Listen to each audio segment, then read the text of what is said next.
kina Bea Alonzo at Dominic Roque. maaaring dahilan kung bakit naudlot yung planong pagpapakasal. At ang condo unit pala na tinitirahan nitong si Dominic ay nakapangalan sa isang napaka-controversial na politiko. Hoy, bakit nakapangalan doon sa politiko yung unit at bakit siya ang boss ni Dominic? Pamilya ni Bea Alonzo, pinaimbestigahan si Dominic Roque. Kondo nito, pag-aari raw ng politiko. Ayon kay Christopher Min, pinaimbestigahan pala ng mga taong malapit kay Bea Alonzo si Dominic Roque at may ilang na lamang dahilan kaya nauwi na sila sa hiwalayan. Sa Showbiz Now na episode na in-upload kahapon sa YouTube channel ni na Christopher Min, Wendell Alvarez at Romel Chica ay napag-usapan nga ang tungkol dito. Ikwinento ng buo ni Christy ang mga nalaman niya sa kanyang source tungkol kay Dominic na nauna ng pagtsismisan sa social media. Sabi nga ni Christy at Romel Chica ay haka-haka lamang ito noong una hanggang sa nakakuha sila ng sagot. Simula ng veteranang kolumnista, siguro raw ay nauntog na si Bea dahil una nalaman niya na sa lahat ng ito ay bulsa lang niya ang masasaktan. Meron pang parang ginagamit lang ni Dominic si Bea. Ipinagtanggol naman ni Christy si Dom at napapanood din namin na mega tanggol siya sa dating aktor na may kakayahan din naman ang pamilya nito. Heto na nga po, lagi nating sinasabi na hindi naman dinampot lang ni Bea sa pusalian si Dominic kasi ang balita talaga meron siyang business. Umuo naman si Wendell. Sambit ng CNN host. Giit din ni Wendell, may family business daw sila. Sabi, pero hindi ko nakita pa. Pagpapatuloy ni Christy, wala naman tayong nakikitang pictorial or ano na merong business. Kaya ang tanong mo ngayon, ayon sa aming source na merong nakapagsabi sa pamilya ni Bea Alonzo na kailangang paimbestigahan nila itong si Dominic Roque. Nagulat si Romel at Wendell sabay tanong, humantong na sa ganun? Sagot ni Christy, oo, may ganun, may investigasyon.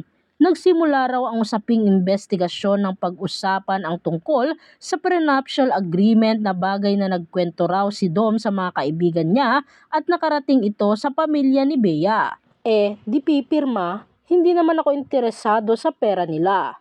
Ito raw ang kwento ni Dom sa friends niya. Sabi pa ni Christy, kapag nakakalamang ang babae, ang feeling ng lalaki ang pride niya ay natatapakan. At kapag ang lalaki naman ang mapera, yung pride naman ng babae ang nasasaktan.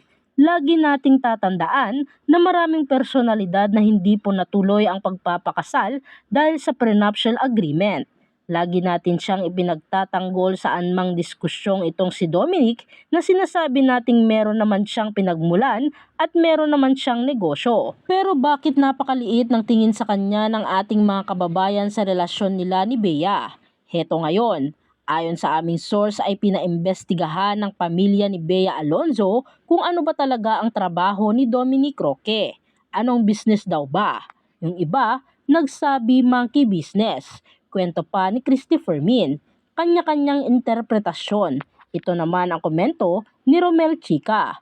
Say ni Christy, isang tabi natin yun ang sabing mayroon siyang business at nakatira siya sa super pangmayaman na kondo o building. Yung mga sikat na artista nga hindi naglakas loob na tumira roon. Siguro'y gumugulong na yung investigasyon na merong nakakaalam na oo may trabaho siya si Dominic. Pero walang depenido na sagot kung ano yung trabaho na yun. Anya pa, pasabog pa ni Christopher Min, ang condo unit pala na tinitirhan nitong si Dominic ay nakapangalan sa isang napaka-controversial na politiko.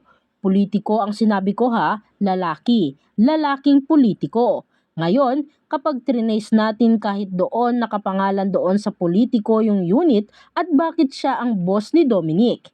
Revelasyon pa ng TV at radio host. Siyempre hindi tinukoy ng host kung sino ang politiko dahil gusto niyang sa kampo ni Dominic ito manggaling. Kayo na po ang bahalang humusga kung ano ang nababalita ninyong politiko at sa kanyang mga kaibigan. Hindi po iyon sa amin magmumula. Basta ang mahalaga, basta ay nakarating po sa aming kaalaman na pinaimbestigahan ng malalapit kay Bea si Dominic Roque kung ano ang kanyang trabaho at kung paano niya nakakayang tumira sa isang mamahaling condominium at kung sino ang kanyang boss. Pahayag ni Christy Fermin,